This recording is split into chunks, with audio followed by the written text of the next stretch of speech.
What else did E3 give us after Microsoft? It was... I think it was Ubisoft.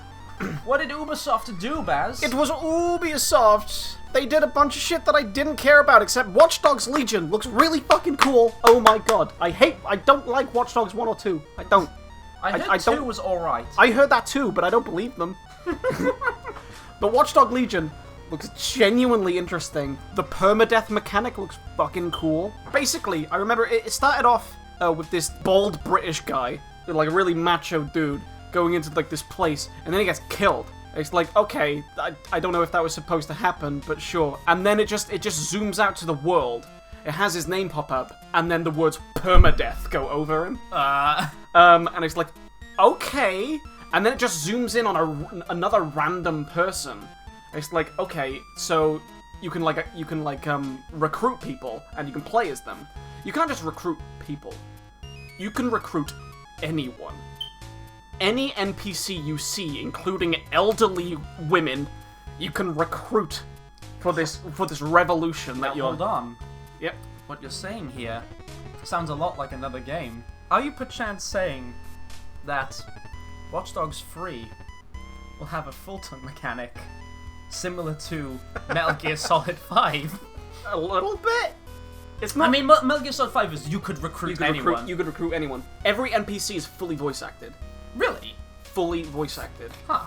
So it makes me wonder, like, how is the story going to think? Is it going to be cutscene heavy? I'm assuming it won't be. Just so that it's a little easier to fit everything in. Yeah. But I saw an old lady kick the shit out of the police, and I'm so happy. It is so fucking good. That's just a little sound file. Other than that, Assassin's Creed Odyssey was crap. Really? Well, it's a game update, so I wasn't announcing anything for it, I guess. Gods and Monsters is basically Ubisoft's version of Breath of the Wild. Sadly, they didn't know that Nintendo already had something in store. So. We're gonna get to that.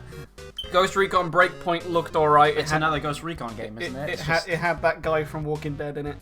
Norman Reedus? No, the other one, the prick. The Division 2. The other one. the Division 2 had a DLC out that I was about to say, has that not come out yet? It has come out. It has come out. And it has DLC out now. And there's For Honor. Oh yeah, they brought out a new character that looks kind of interesting. Shit, tell me about it, because I love For Honor. I wish more people played it. You don't love For Honor. I do actually. I think since the updates, it's gotten better. Oh, okay. Well, it's starting to get a bit mystic. It's what I can only assume is like the Asian boogie woman. I think she was the main villain of the story, but I haven't played the story. I've been playing the online. Well, it's this new character that like is like, I don't know, she's like some ghost or something. I didn't understand it too much because I don't play For Honor. I play it for the online, and the online is stupid and fun. There's a few Bandai Namco games, I think, that were announced. We got one here specifically that we think we need to talk about. Dragon Ball Z Kakarot. Oh yeah, that small game. An open-world Dragon Ball game. I'm interested.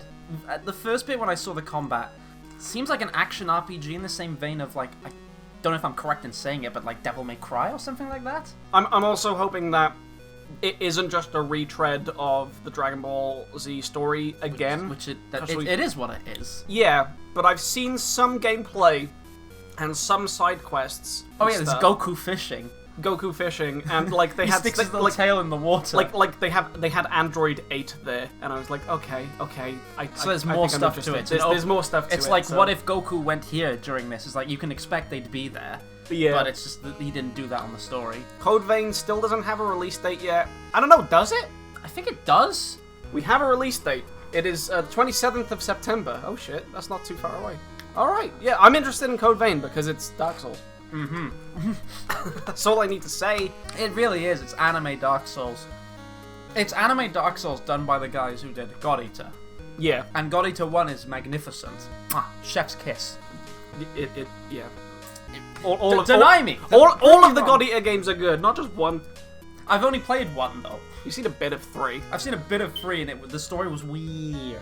The story was weird. I think there's something we do need to talk about here, and I'm not even gonna fucking bullshit around with this one like with Halo and the other ones. Elden Ring. We need to talk about. I put out a video not too long ago about it. I haven't talked about it though. What do you want to talk about? It looks fun. It looks nice. I like it. Okay, moving on.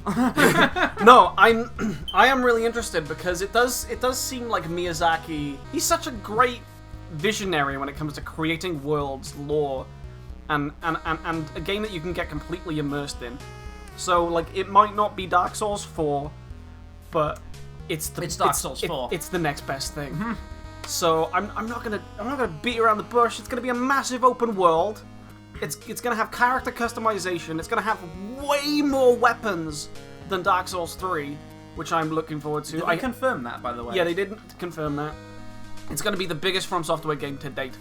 So I hope that doesn't mean that it's gonna be like the vapid and They can't do that without. It's got George R.R. Martin and Miyazaki. No, I mean, like, if there's too much stuff, does that mean that they're not spending enough time on the nitty-gritty stuff? Like, if there's like a shit ton of bosses, they're not spending enough time on those bosses. That's what happened with Dark Souls 2. Yeah, I was about to say, what do you think they're doing with the bosses? If it's anything like the opening cutscene of Dark Souls 3, pretty much every character we saw is a boss. So, big bad giant dad, that's probably going to be a boss. Ornstein, that's probably a boss. And the Valkyrie lady, that's probably a boss. Cool. She does look cool. But you were telling me something earlier, which I don't think you included in your video. No, I did find it weird that the blacksmith kept on swapping genders, but I have a feeling that might symbolize your player character. So maybe your role in the game is to destroy the Elden Ring in some way. Or you already have. Or you already have, yeah. Or your goal is to destroy the Elden Ring, but maybe you don't have to. It's going to be very like anything you do is the right answer.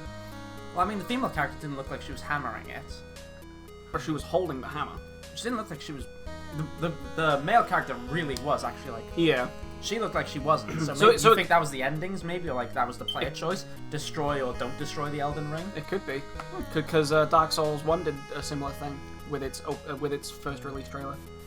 Did it? Yeah, it did, like, you either light the flame or you walk away, and there was two characters. One lit the flame and the other one was walking away. Ah, fair enough. So that could be what it's doing. They But then like again, we're just comparing it with Dark Souls and expecting it to be like Dark Souls, which it's gonna be. It's gonna be Dark Souls. So I mean, they've given us more to go off of than they did with Sekiro. pretty much. Which we were still right, apparently. When we said, oh, it's Tenchu, and then it became Sekiro, you told me Hey, it was Tenchu at No, some point. here's the thing, because that first video I did, my hypothesis was that it wasn't going to be Tenchu. It's going to be a new IP. But if it isn't a new IP, it will be Tenchu. Yeah. And I was correct, it was a new IP, but it was actually supposed to be a Tenchu reboot. So I was correct twice. You were correct twice about things that cannot exist at the same time. But you managed it. Yeah. That's amazing. Hi, hello, it's me, Dan, the other one. What you just watched is about 8 minutes of bullshit from games we didn't really fit anywhere else. But in the meantime, we have a gaming channel. We're playing Sekiro and Dark Souls and just a whole bunch of shit. It's a lot of fun. On the other hand, we do have a Patreon. We have some people donating for some reason. So if you feel generous, you can fork over a couple shekels. We need to feed. We must feed!